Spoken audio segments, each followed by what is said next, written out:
Sally that girl in the kitchen.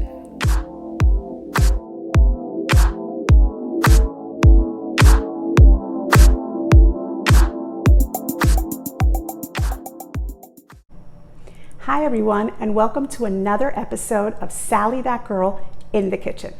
In today's episode, I'm going to teach you how to make a New York style cheesecake. Yes, a creamy but thick, dense but light New York style cheesecake. It is absolutely delicious, but it's not going to be just a regular New York style cheesecake.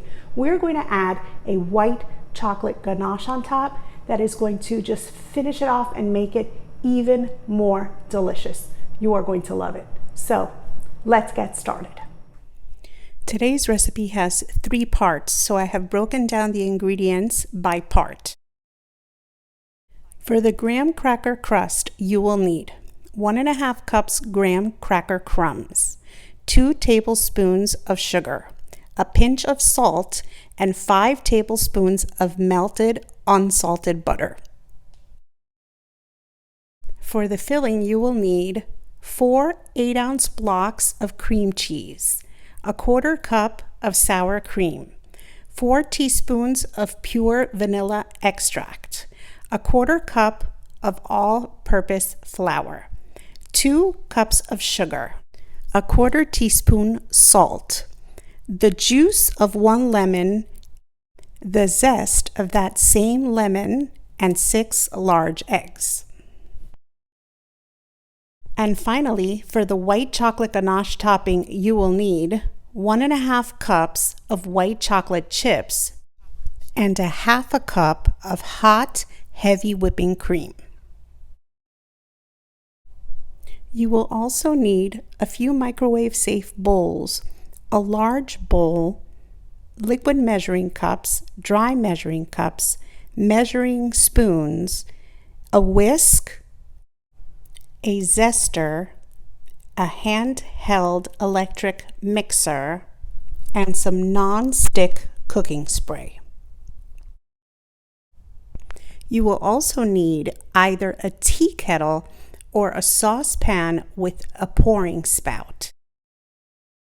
You will also need a 9-inch springform pan and a large pan that the springform will fit into.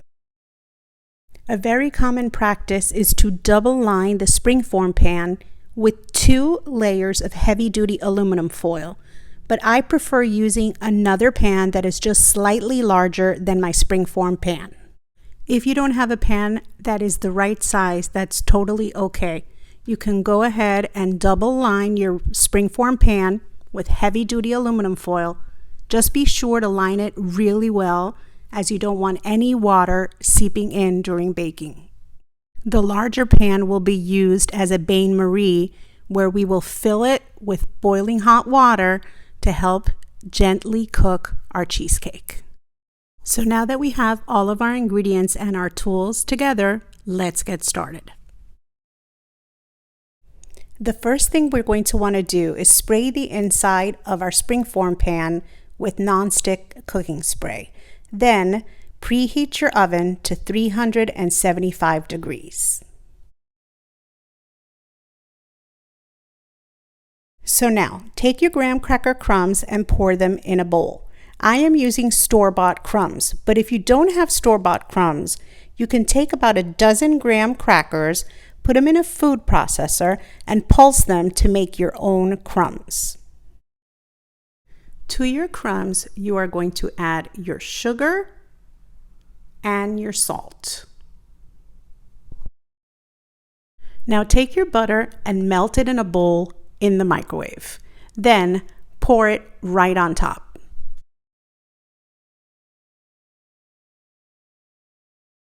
Now use your spoon to combine the ingredients until they resemble wet sand. You want the crumbs to absorb all the moisture from the melted butter.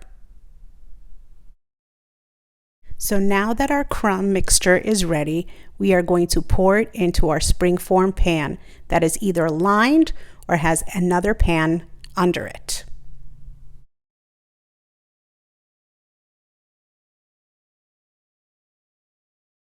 Use the backside of the spoon to help you spread the mixture all around the bottom of your springform pan. Once you've done so, then grab a measuring cup and use that to help you press the mixture down real well. Now place your prepared springform pan into your hot oven and set a 10-minute timer to let it bake. Once the 10 minutes have passed, pull it out and set it into the larger pan to let it cool. So now lower your oven temperature to 325 degrees.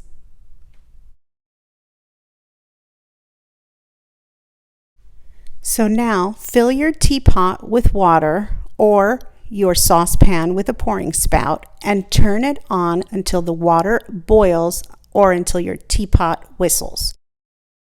Now take your 4 bars of cream cheese and put them in a microwave safe bowl.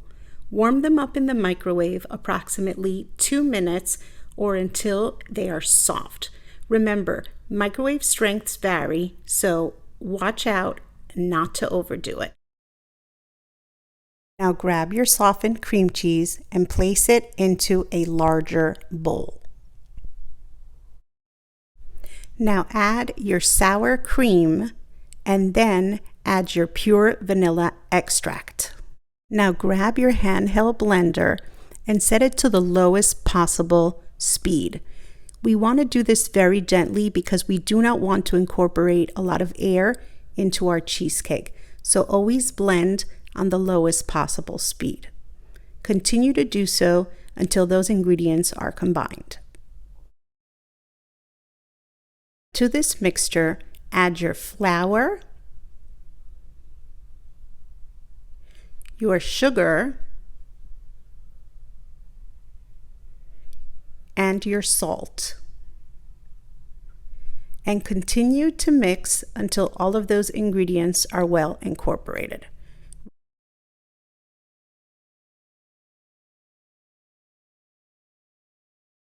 Now to this mixture, you will add your lemon juice,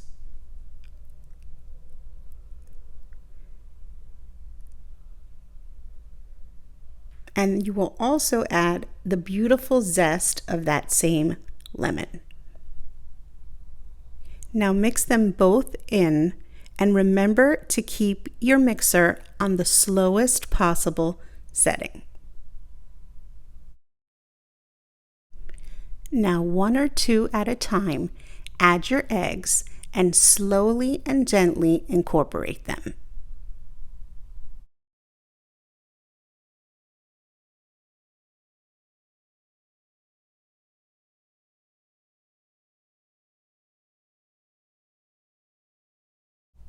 So now, with the use of a silicone spatula or a spoon, gently scrape down the sides of your bowl and go through your mixture to make sure that there are no lumps of cream cheese. If you find any, then use your spatula or spoon to gently break them up. You want to be gentle because you do not want to incorporate more air into your mixture.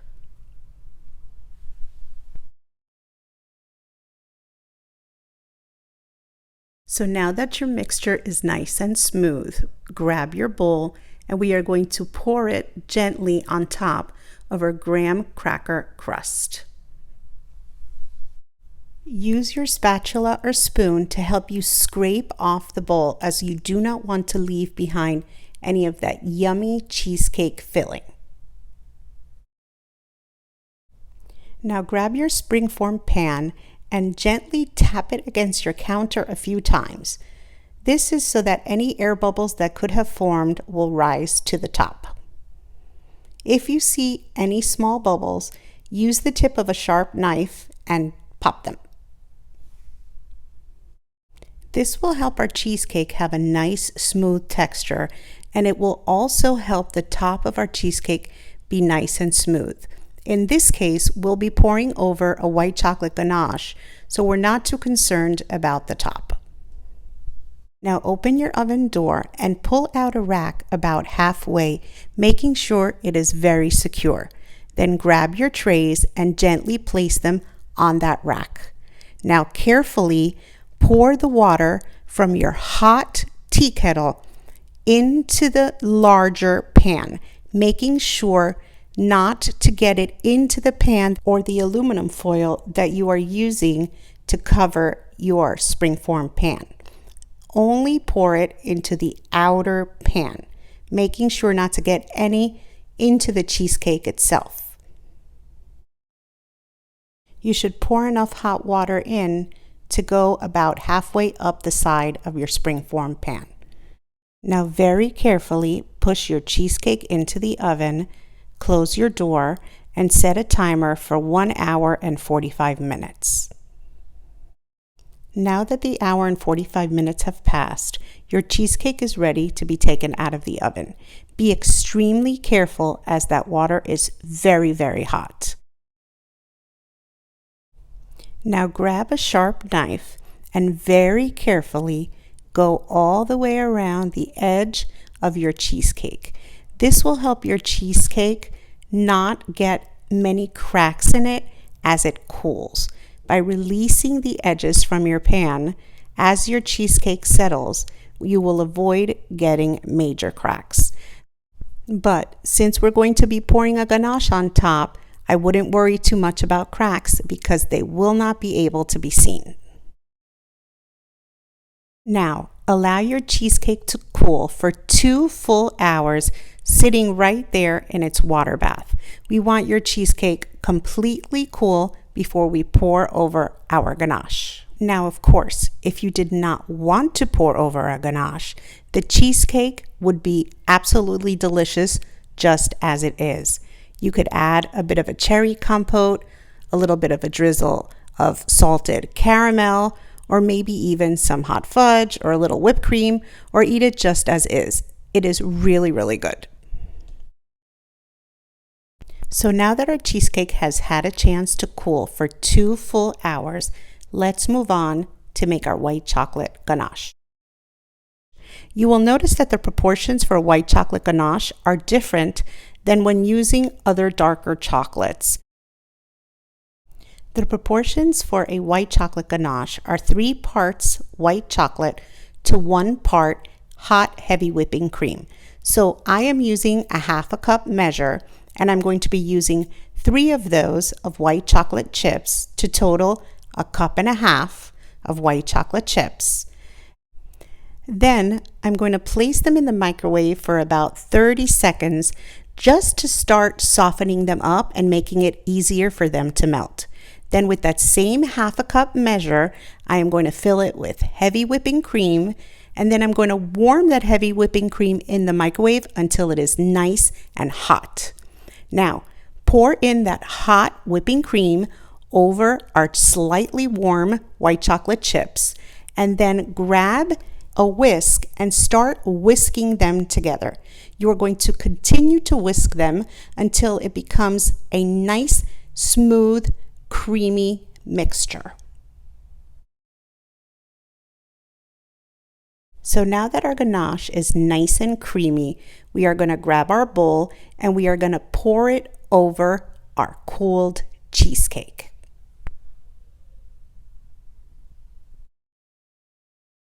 You may have noticed that I put my cheesecake on top of a lid. I use an upside down bowl with a lid to cover my cheesecake and place it in the refrigerator for another 6 hours or overnight. If you don't have a bowl that fits properly over your cheesecake, then just cover it with plastic wrap.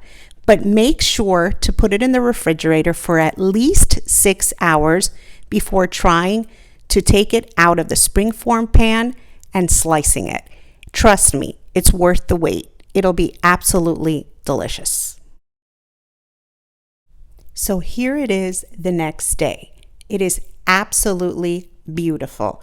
It has that beautiful white chocolate ganache on top, and it's got that thick layer of delicious, smooth, creamy cheesecake on top of that buttery graham cracker crust. It looks absolutely divine. Let's go ahead and cut a slice so I can show you what it looks like inside, and so I can taste it, of course. I can't wait. It looks so great. Look at how thick and creamy that looks. Delicious. And that beautiful layer of white chocolate ganache on top. So creamy and so yummy. So here we go. Let's take a bite. Wow, that is absolutely delicious. You are going to absolutely love this. I need another bite. So good. Wow, there just aren't enough words to describe just how incredibly delicious this cheesecake is. It's perfect. It's thick, but it's not overly dense. It's creamy. It's absolutely everything you want in a New York style cheesecake. It is so good. And the addition of that white chocolate ganache on top just gives it that extra special something, makes it even more creamy and delicious. You are going to love it. So if you enjoyed today's recipe, don't forget to like, comment, and share. And of course, subscribe to my channel so you don't miss out on a single incredible recipe that I have planned for you. See you next time. Sally that girl in the kitchen.